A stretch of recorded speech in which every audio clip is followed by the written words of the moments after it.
Good evening, friends. Now we are discussing queuing theory in module number 4 of the subject Operation Research.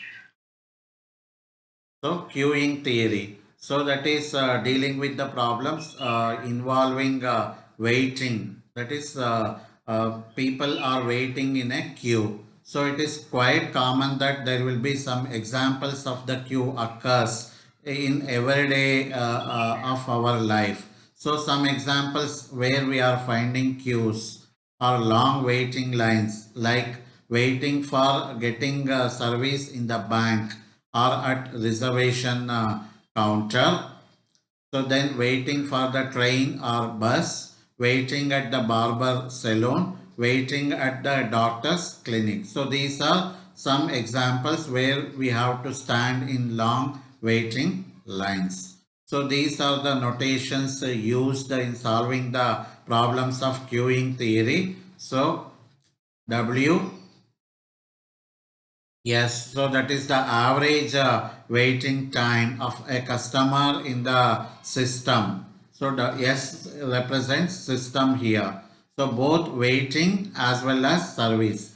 He need to wait for his turn as well as when he comes to the counter. Whatever time taken by the employee of the organization to serve him. So that is the service time. So both waiting time and service time is the average waiting time of the customer in the system. So WQ, it is the average waiting time of a customer in the queue alone.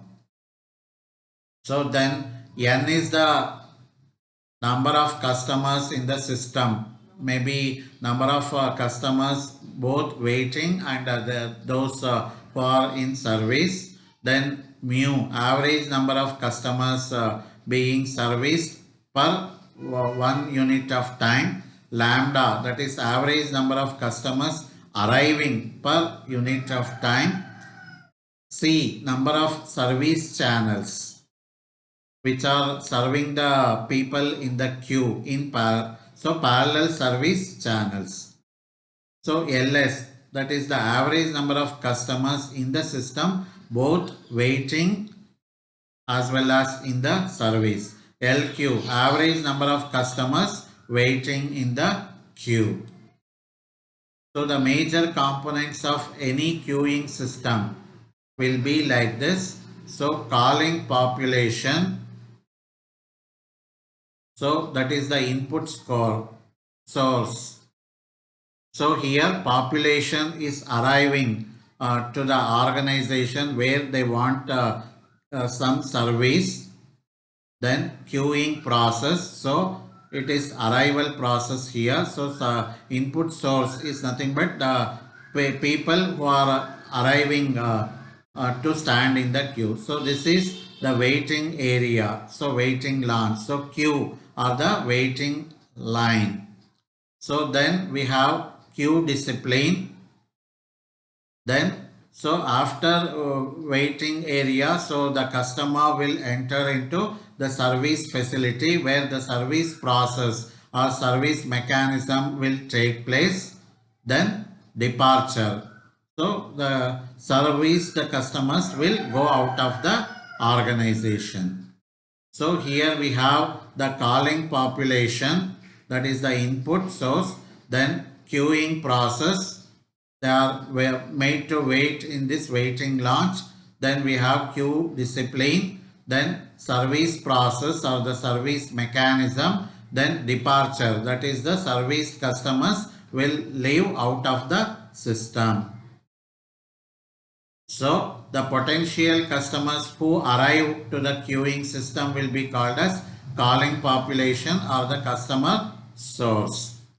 The manner in which the customers will arrive at the service facility, maybe they are coming individually or in batches at scheduled time or unscheduled time, is called the arrival process. If they are given some time allotted, so the customers will arrive at that particular allotted time, maybe individually or they may be asked to come in batches. at scheduled time, or they may come all of a sudden, it will be unscheduled time. So that is involved in arrival process.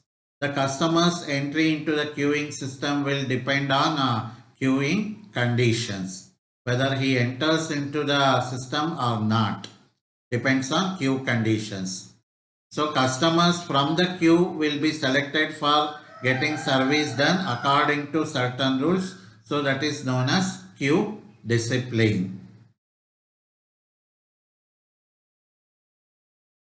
The behavior of arrivals at any queuing system will be categorized like this. So balking. So customers will not join the queue by seeing the number of customers who are already in the service system, or they will estimate what is the excessive waiting time for his turn to come. So they will decide not to join the queue. So this behavior, even though they arrive to join the queuing system by seeing the number of customers who are already in the service system, or by estimating the excessive waiting time to get his service done. So if they don't wish to join, that behavior is called as barking. So then reneging. So customers after joining the queue, so they will wait for some time in the queue but will leave before they get their turn on account of certain reasons. So they will after joining the long queue, they will wait for some time in the queue, but before getting served, they will leave the system. So that is reneging behavior. Then jockeying. So customers will move from one queue to another queue, hoping that they will receive the service more quickly in the other queue. So this is a common scene at any booking window, maybe in a railway station or bus stand. So customers will join the long queue. So after seeing the other queue where the service will be done more quickly than the queue in which they are standing, so the customers will jump from one queue to other queue, hoping to get the service more quickly. So this behavior is very commonly seen in the railway booking window. So here, so this is the behavior seen of the customers who are arriving at any queuing system. So the major components of any queuing system will be classified under 4 headings. So calling population, that is the input source, then queuing process, then queue discipline, and the service process or service mechanism. Thank you, friends.